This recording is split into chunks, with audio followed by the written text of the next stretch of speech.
Eu estava passando meu vestido na manhã do casamento do meu filho Gabriel quando ele me ligou. Mãe, mudança de planos. Vou mandar um Uber te buscar às 2 da tarde. Fiquei sem entender. Mas filho, você não ia me buscar no meu carro? Ele suspirou do outro lado da linha. É que a mãe da Júlia chegou hoje e está sem transporte. Ela vai precisar do seu carro para chegar no salão. A senhora entende, né? É mais prático assim. Engoli o nó na garganta e disse que sim. Mas o que eles não sabiam é que no dia seguinte, quando acordaram, 42 chamadas perdidas já esperavam no celular deles. Porque eu cancelei o pagamento da festa inteira e a conta de 14 mil reais caiu todinha no colo deles. Meu nome é Teresa. Tenho 65 anos e passei 40 deles vivendo só para o meu filho. Sou costureira aposentada, dessas que passaram a vida inteira com a máquina de costura ligada até altas horas da madrugada. Quando meu marido nos abandonou, Gabriel tinha apenas 5 anos. Desde aquele dia, eu fui mãe e pai ao mesmo tempo. Trabalhei até meus dedos ficarem dormentes de tanto costurar para pagar os estudos dele, para dar uma vida melhor do que a minha. Vendi as poucas joias que eu tinha para ajudar na entrada do apartamento onde ele mora com a Júlia. Quando decidiram casar, eu me ofereci para pagar metade da festa. Foram 7 mil reais da minha pensão. Dinheiro que juntei fazendo uns bicos extras de costura aqui e ali. Me chamavam só para acertar valores e datas de pagamento, mas as decisões importantes sobre decoração, música, comida e toda a organização do dia eram tomadas entre a Júlia, o Gabriel e a Vera, que é a mãe da noiva. Nunca imaginei que no dia mais importante da vida do meu único filho, eu seria tratada como visita qualquer. Mandada de Uber como se fosse um peso. Enquanto isso, a mãe da noiva, que conhece o Gabriel há apenas 6 meses desde o noivado, ia chegar no meu próprio carro, toda importante. Às 2 horas em ponto chegou o Uber. Um carro simples, com um motorista que mal me cumprimentou. Sentei no banco de trás apertando minha bolsa com as mãos tremendo, olhando pela janela as ruas que eu conhecia de cor. Pensei em todos os domingos que o Gabriel vinha almoçar em casa, em como ele sempre dizia: "Mãe, a senhora é a pessoa mais importante da minha vida." Será que eu tinha imaginado tudo isso? Quando chegamos na entrada do salão de festas, vi o meu carro estacionado bem na frente, brilhando no sol.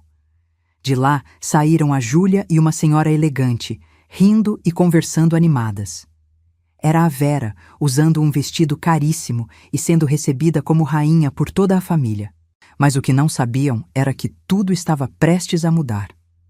Antes de continuar essa história, se você está gostando, deixa seu like aqui embaixo e se inscreve no canal para não perder os próximos vídeos. E me conta nos comentários, de qual cidade você está assistindo? Eu adoro saber quem está acompanhando essas histórias. Vamos lá. Comenta aí. A cerimônia foi na igreja de São Pedro, aquela igreja colonial no centro da cidade, onde o Gabriel fez a primeira comunhão. Eu tinha sonhado com esse momento durante anos. Imaginava como ia entrar de braço dado com meu filho, como ia chorar de emoção vendo meu menino virando marido. Mas a realidade foi bem diferente. Me colocaram para sentar na terceira fileira. Isso mesmo, terceira. Enquanto a família da Júlia ocupava os primeiros lugares de honra. A Vera estava radiante na primeira fila, do lado do pai da noiva, recebendo cumprimentos de todo mundo. Eu fiquei ali sentada, calada, com um sorriso forçado no rosto, tentando não mostrar a dor que crescia no meu peito. O Gabriel entrou do braço da Vera, que foi a madrinha. Fiquei ali vendo de longe como outra mulher dividia aquele momento sagrado com o meu filho. O padre Antônio, que batizou o Gabriel, me olhou durante a cerimônia e sorriu com aquela cara de pena que dói mais que qualquer ofensa. Era o olhar de quem entende que eu tinha sido tirada do papel principal na vida do meu próprio filho. Na hora da troca de alianças, a Júlia falou umas palavras para Vera, agradecendo por ter criado ela com tanto amor e por dar o exemplo do que é ser uma mulher forte. Meus olhos encheram de lágrima pensando em todas as vezes que o Gabriel chegava em casa chorando porque os meninos da escola zoavam dele por não ter pai. E eu secava as lágrimas dele dizendo que não precisávamos de mais ninguém, que nós dois éramos um time completo. Mas agora, no casamento dele, parecia que esse time tinha acabado faz tempo e eu nem tinha percebido.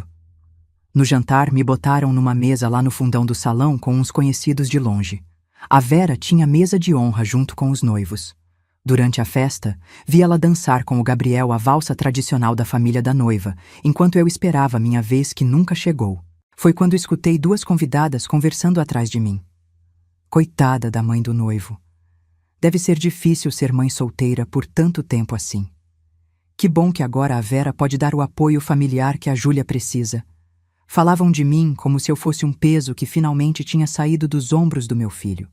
Como se meu papel tivesse terminado e agora eu podia sair de cena sem fazer barulho. E naquele momento, algo dentro de mim finalmente quebrou.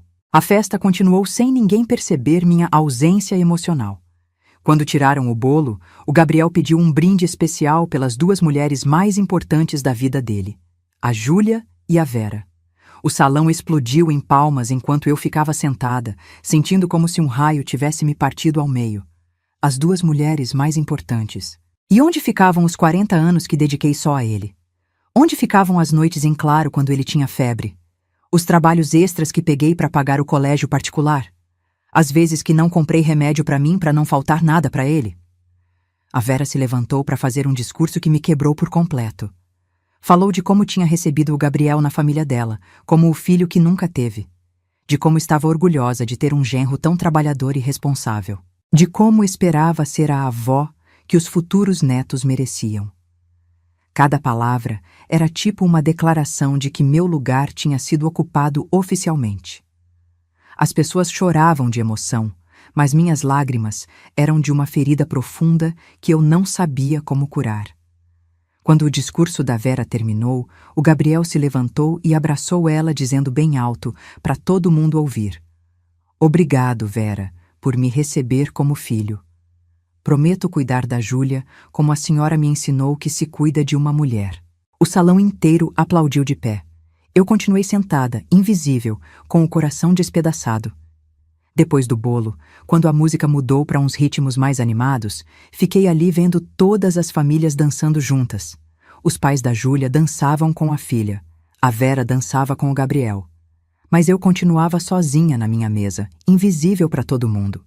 Uma das tias da Júlia veio até mim e falou com toda a boa intenção do mundo: "Dona Teresa, a senhora deve estar tão aliviada agora que o Gabriel tem quem cuide dele. Já pode descansar depois de tantos anos de sacrifício, não é mesmo?" As palavras dela, mesmo vindas de um lugar bom, caíram como um balde de água fria. Descansar. Era isso que todo mundo pensava? Que eu tinha ficado esperando todos esses anos para finalmente ser dispensada? Que meu trabalho como mãe tinha prazo de validade e agora podia ser jogado fora? Olhei ao redor do salão todo decorado com flores caras, as mesas cheias de comida, os convidados rindo e dançando. Metade daquilo eu tinha pago. 7.000 reais que tirei da minha aposentadoria, do suor do meu trabalho. E ali estava eu, tratada como uma convidada qualquer que ninguém fazia questão de incluir. Foi naquele momento que alguma coisa dentro de mim simplesmente virou. Não foi raiva, não foi desejo de vingança. Foi clareza. Uma clareza fria e cristalina de que eu precisava fazer alguma coisa por mim mesma pela primeira vez em 40 anos.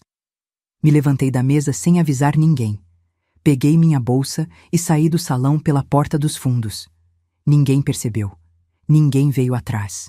Chamei um Uber e voltei para casa em silêncio, olhando as luzes da cidade pela janela, processando tudo o que tinha acontecido. Cheguei em casa, já passava das 11 da noite. Tirei o vestido, aquele que tinha passado com tanto cuidado de manhã, e sentei na beira da cama. O silêncio da casa vazia era ensurdecedor. Fiquei a noite toda acordada, pensando, repassando cada momento, cada palavra, cada olhar de pena que recebi durante o dia. Quando o sol começou a clarear, eu já tinha tomado minha decisão. Às 7 da manhã do domingo, liguei para o salão de festas. Graças a Deus, a Dona Marlene, que é a responsável, atende o celular cedo. "Dona Marlene, aqui é a Teresa, mãe do noivo do casamento de ontem. Preciso cancelar meu pagamento." Ela ficou confusa do outro lado. "Como assim, Dona Teresa? O casamento já aconteceu. Eu sei, respondi com uma calma que nem eu sabia que tinha. Mas eu paguei apenas a entrada de R$ 2.000. Os 5.000 que faltam, que estava previsto para pagar hoje, não vou pagar mais. O silêncio do outro lado foi longo. Dona Teresa, mas nós temos um contrato. A senhora assinou. Eu sei, falei, e a senhora pode entrar na justiça se quiser. Mas o dinheiro não vai sair da minha conta. A festa já aconteceu, vocês podem cobrar dos noivos. Afinal, eram eles que estavam sendo celebrados, não é? Não eu. Desliguei antes que ela pudesse responder. Em seguida, bloqueei o número do Gabriel e da Júlia no meu celular. Fiz isso com as mãos tremendo, mas com o coração firme. Sabia que em poucas horas o inferno ia começar para eles. E começou. Por volta das 10 da manhã, desbloqueei rapidamente só para ver. 42 chamadas perdidas. Mensagens de áudio do Gabriel desesperado. Mãe, pelo amor de Deus, atende o telefone. O salão está cobrando R$ 7.000 a mais. Disseram que a senhora cancelou seu pagamento. Isso não pode estar certo. Liga para mim, por favor. Outra mensagem. Essa mais tarde. Mãe, eu não entendo o que está acontecendo. A gente não tem esse dinheiro. Já pagamos nossa parte. A senhora combinou de pagar metade. O que foi que a gente fez? Por favor, me explica. E mais outra, já com a voz embargada. A dona Marlene está ameaçando processar a gente. Disse que se não pagarmos até amanhã, vai acionar o jurídico. Mãe, eu sei que a senhora está brava com alguma coisa, mas não faz isso. Pelo amor de Deus. Bloqueei de novo e desliguei o celular. Fui fazer um café, sentei na varanda e fiquei ali olhando a rua. Pela primeira vez em 40 anos, não senti culpa. Não senti aquele aperto no peito de estar decepcionando meu filho. Senti paz.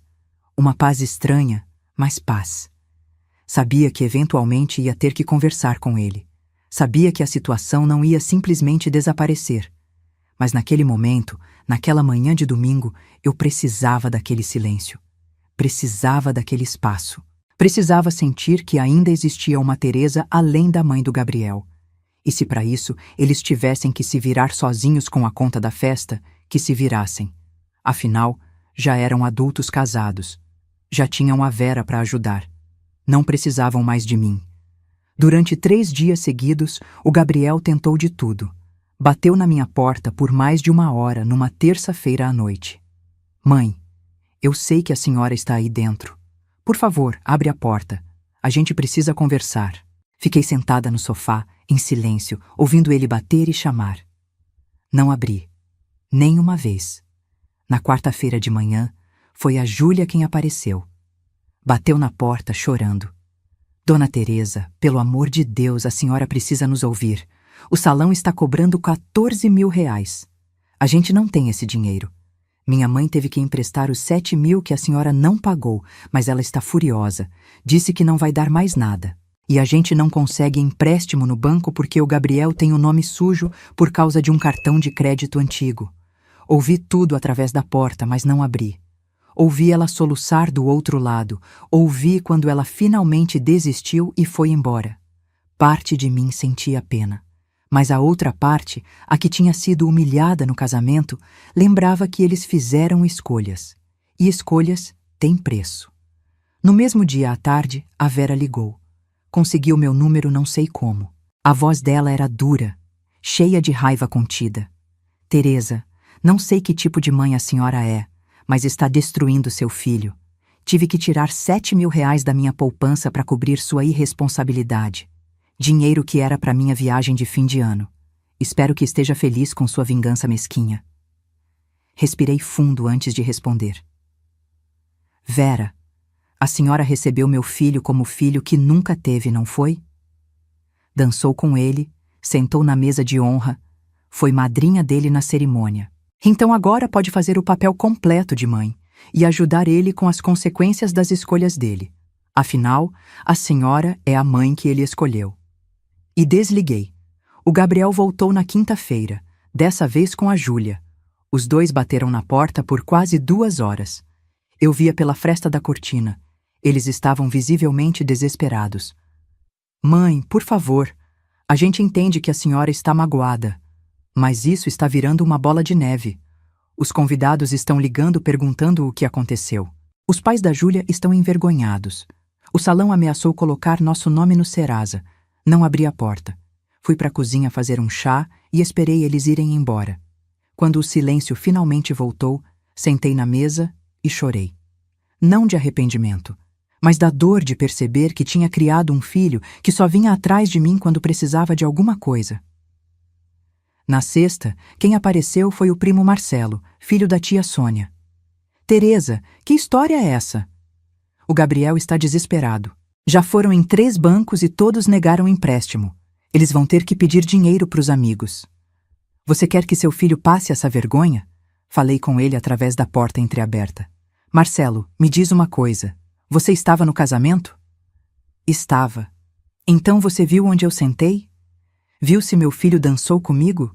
Viu o brinde que ele fez agradecendo as 2 mulheres mais importantes da vida dele? Ele ficou sem resposta. Então continuei. Pois é, eu paguei metade daquela festa para ser tratada como lixo. Agora eles que se virem com a outra metade. O fim de semana foi um inferno de mensagens. Primos distantes que nunca ligaram para mim na vida toda, me mandando mensagem dizendo que eu estava exagerando. Conhecidos da igreja dizendo que uma mãe de verdade perdoa. Até uma tia do lado do meu ex-marido, que nunca me engoliu, mandou áudio dizendo que eu era vingativa e amargurada. Bloqueei todo mundo. Simplesmente bloqueei. Era meu celular, minha paz, minha escolha. Na segunda-feira, soube pela dona Neuza, minha vizinha, que o Gabriel e a Júlia tinham conseguido o dinheiro. Pegaram emprestado com 3 amigos diferentes. 2.000 de um, 3.000 de outro, 2.000 de mais um. Tiveram que prometer pagar com juros. Tiveram que explicar a situação humilhante de que a mãe do noivo tinha cancelado o pagamento depois do casamento. A notícia se espalhou rápido entre os convidados. As pessoas comentavam nas redes sociais de forma velada. Nossa, que situação difícil para os noivos. Quem diria que começariam a vida casados com uma dívida dessas? Alguns tinham pena deles. Outros, os mais velhos, comentavam baixinho que o rapaz devia ter feito algo muito errado para a mãe tomar uma atitude dessas. Foi nessa semana que tomei a decisão de vender a casa.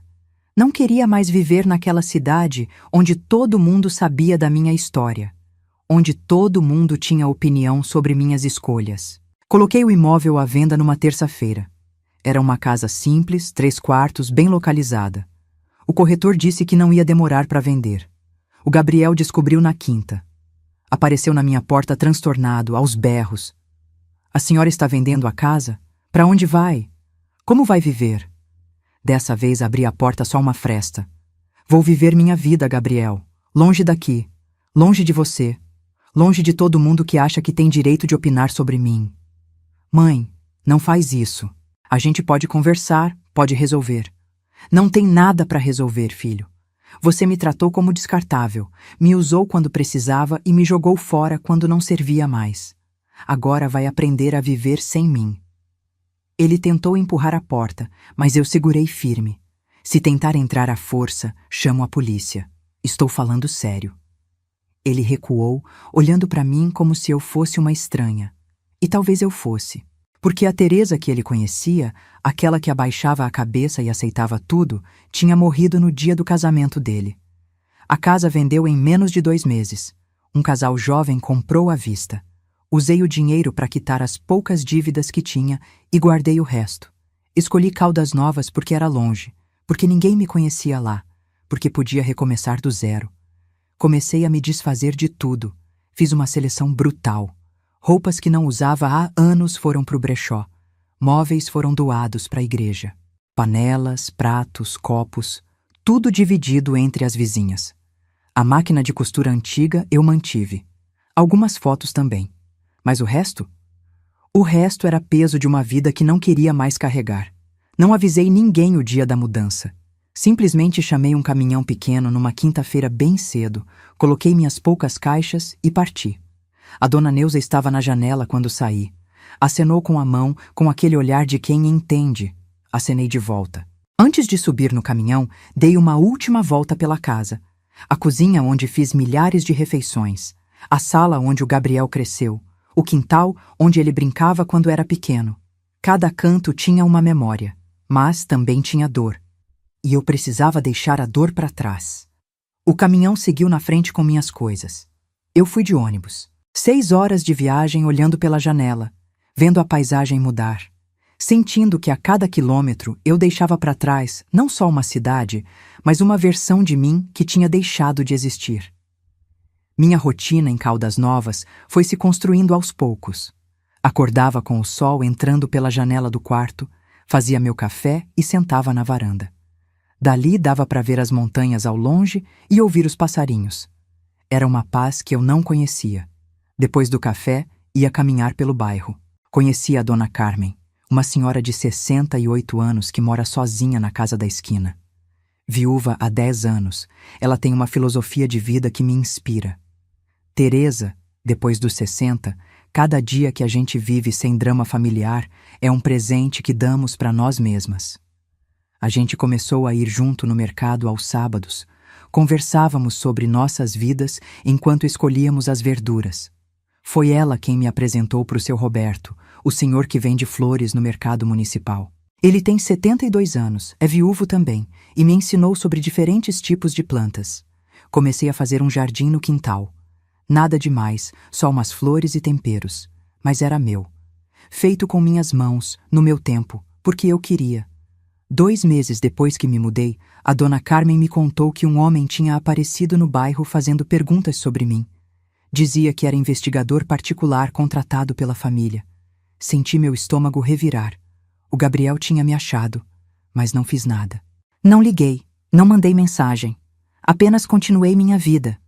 Foi quando decidi mandar a carta que tinha escrito.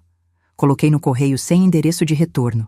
Nela, além do que já tinha escrito, acrescentei: se quiser ter algum tipo de relacionamento comigo daqui para frente, precisa entender algumas coisas. Primeiro, não sou mais sua fonte de dinheiro. Segundo, não sou babá disponível. Terceiro, não aceito ser tratada como segunda opção. Quando estiver pronto para me tratar com o respeito que mereço, você sabe onde me encontrar. A Dona Carmen me indicou uma psicóloga, a doutora Márcia. Comecei a fazer terapia uma vez por semana. Nunca tinha feito terapia na vida. Achava que isso era coisa de gente rica, mas foi uma das melhores decisões que tomei. A doutora Márcia me ajudou a entender que o que eu tinha com o Gabriel não era amor saudável, era codependência. Eu tinha feito dele minha razão de existir e ele tinha aprendido que podia me usar quando precisasse. Ela me explicou sobre amor próprio, sobre colocar limites, sobre não me anular por outros. Foram conversas difíceis que me fizeram chorar muito, mas também me fizeram enxergar. Passei 40 anos achando que ser boa mãe era me sacrificar até sumir. Mas, na verdade, eu estava ensinando para o meu filho que mulheres existem para servir e depois serem descartadas. Comecei a frequentar um grupo de artesanato que a Dona Carmen frequentava. Conheci mais mulheres. A Isabel, que é bibliotecária e tem só 30 anos, me apresentou livros que nunca tinha pensado em ler. Biografias de mulheres que mudaram de vida depois dos 50. Cada livro me mostrava que não era tarde para recomeçar. Foram 4 meses de silêncio completo até que o Gabriel conseguiu meu novo número. Não sei como. Ligou numa terça à noite. Mãe, preciso falar com a senhora. Minha voz saiu firme. Pode falar. Ele hesitou. A gente conseguiu quitar a dívida do casamento. Tivemos que fazer um empréstimo, mas já pagamos. Eu sei que a senhora ficou magoada, mas a gente não fez por mal. Foi só uma questão de logística. Logística? Repeti a palavra. Gabriel, você me mandou de Uber para o seu casamento. Me sentou na terceira fileira, não dançou comigo. Fez um brinde para as 2 mulheres mais importantes da sua vida e eu não estava nessa lista. Isso não é logística. Isso é desrespeito. Mãe, eu estava nervoso. Foi sem querer. Não foi sem querer, filho. Foi uma escolha. Você escolheu agradar a família da sua esposa e me deixar de lado. E agora está ligando aqui não para pedir desculpas de verdade, mas para me dizer que quitou uma dívida que era sua responsabilidade. O silêncio do outro lado foi longo. A senhora vai ficar brava para sempre? Não estou brava, Gabriel. Estou aprendendo a me valorizar. Quando você estiver pronto para ter uma conversa de verdade, onde reconhece o que fez, aí a gente conversa. E desliguei. Mais 2 meses se passaram. Meu jardim estava crescendo bonito. Tinha feito amizade com mais gente do bairro. Participava de um grupo de leitura na biblioteca. Minha vida estava simples, mas estava cheia. Cheia de coisas que eram minhas, que eu escolhi, que me faziam bem. Foi quando recebi uma mensagem de um número desconhecido. Era a Júlia. Dona Teresa, sei que a senhora não quer falar com a gente, mas queria avisar que estou grávida. O bebê vai nascer em maio. Fiquei olhando para a mensagem por um bom tempo. Sentia uma mistura estranha de emoção e cautela. Ia ser avó. Mas dessa vez seria diferente. Não ia ser a avó que eles chamam quando precisam de babá grátis. Não ia ser a avó que se anula para servir. Ia ser a avó que ama com limites saudáveis. Se me deixassem. Respondi de forma educada, mas distante. Obrigada por avisar. Desejo tudo de bom para você e para o bebê. Não prometi nada. Não me ofereci para nada. Apenas desejei o bem. E voltei para o meu jardim, para o meu livro, para minha vida, que finalmente era minha. 7 meses se passaram desde que me mudei para Caldas Novas. O Gabriel começou a ligar uma vez por semana. No começo, eu ainda estava na defensiva, esperando pedidos de dinheiro ou favores. Mas aos poucos as conversas foram mudando. Ele me ligava só para perguntar como eu estava. Contava sobre a gravidez da Júlia, sobre o trabalho, sobre as contas que estavam apertadas, mas que eles estavam conseguindo pagar. Mãe, está sendo difícil. A gente não tinha noção de quanto as coisas custam. O empréstimo do casamento pesa no orçamento. E agora, com o bebê vindo, a Júlia teve que parar de trabalhar porque a gravidez está de risco. Mas a gente está se virando. Escutei sem dar conselho não pedido, sem oferecer dinheiro. Filho, faz parte de crescer. Vocês vão conseguir. Ele me contava também sobre a relação com a Vera. Descobriu que a sogra perfeita cobrava um preço alto. Queria opinar em tudo, decidir o nome do bebê, escolher as coisas do enxoval. A Júlia está estressada. A mãe dela acha que pode mandar em tudo porque ajudou a gente com a dívida do casamento. Não comentei nada. Apenas ouvi. Ele estava aprendendo sozinho que ajuda financeira muitas vezes vem com cobranças emocionais. Eu também comecei a compartilhar minha vida. Contei sobre meu jardim, sobre a dona Carmen e o seu Roberto, sobre o grupo de artesanato e os livros que estava lendo. Eram conversas de verdade, entre 2 adultos, não entre uma mãe que provê e um filho que pede. Um dia chegou um envelope em casa. Reconheci a letra do Gabriel no endereço. Dentro tinha uma foto de ultrassom e uma carta curta. Mãe, é menina. A gente decidiu que vai se chamar Teresa, como a senhora. Esperamos que quando estiver pronta para conhecer ela, possa ensinar ela a ser forte como a avó. Senti uma emoção misturada com tranquilidade. Coloquei a foto do ultrassom na geladeira, junto com as fotos das flores do meu jardim e das amigas que fiz aqui. Aquela netinha já tinha meu nome, mas isso não significava que eu tinha que voltar a ser aquela Teresa que se anulava. Ia ser uma avó diferente. Uma avó que dá amor sem perder a dignidade. Quando a Júlia entrou em trabalho de parto, o Gabriel me ligou avisando.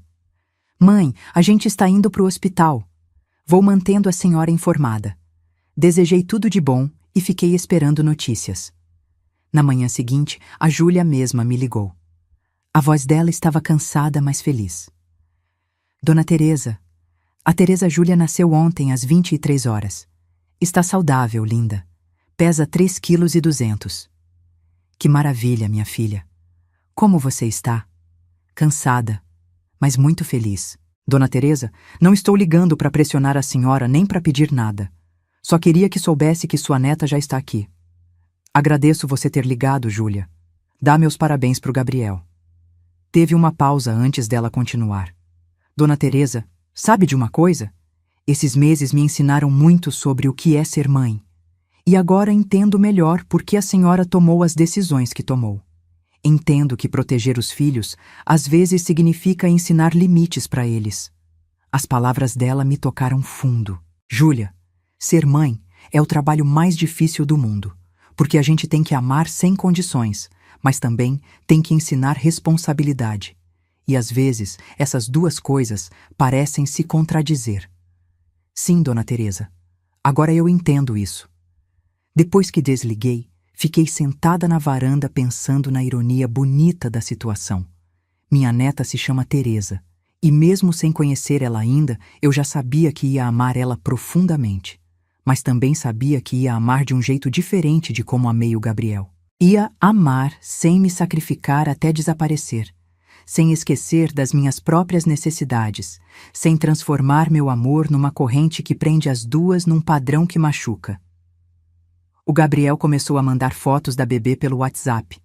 Eram mensagens simples, sem pressão. Mãe, olha a carinha dela quando dorme. Parece com a senhora quando franze a testa. Acho que vai ser teimosa igual a avó. Eu respondia com carinho, mas mantendo meus limites.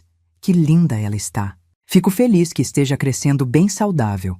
Dê um beijo nela por mim. Ainda não vi minha neta pessoalmente. Provavelmente vão passar mais alguns meses até isso acontecer. Mas eu não vivo mais naquele desespero de ser incluída a qualquer custo. Aprendi que esperar o momento certo é melhor que forçar situações erradas. Quando chegar o dia de conhecer a Teresa Júlia, vai ser porque a família dela realmente quer me incluir de forma saudável. Não porque precisam de mim como salva-vidas financeiro ou babá gratuita. Pela primeira vez na vida, não estou esperando que os outros mudem para eu ser feliz. Sou feliz com a vida que construí para mim, com as amigas que fiz, com meu jardim, com meus livros, com minhas caminhadas. Se o Gabriel e a Júlia decidirem me incluir de verdade nas vidas deles, vai ser um presente maravilhoso. Se não, vou continuar feliz do mesmo jeito. Hoje de manhã, enquanto regava as plantas, recebi mais uma foto da pequena Teresa. Ela estava de olhos abertos, olhando para a câmera com aquela cara séria de bebê. Sorri sozinha ali no quintal. Minha netinha, um dia vou conhecer você. E quando esse dia chegar, vou te ensinar que amar alguém não significa desaparecer por essa pessoa. Vou te ensinar que você pode ser bondosa sem ser capacho, que pode ser generosa sem ser usada, que pode amar profundamente mantendo sua dignidade intacta. E se tem uma coisa que aprendi nesses meses todos, é que nunca é tarde para recomeçar. Nunca é tarde para escolher você mesma. Nunca é tarde para aprender que seu valor não depende do quanto os outros precisam de você. Hoje, sentada aqui na minha varanda em Caldas Novas, olhando as montanhas que mudam de cor conforme o sol se põe, eu finalmente entendo o que é amor de verdade. Passei 65 anos nessa terra, 40 deles acreditando que amar era me sacrificar até sumir. Que ser boa mãe era abrir mão de tudo por outra pessoa. Mas estava errada.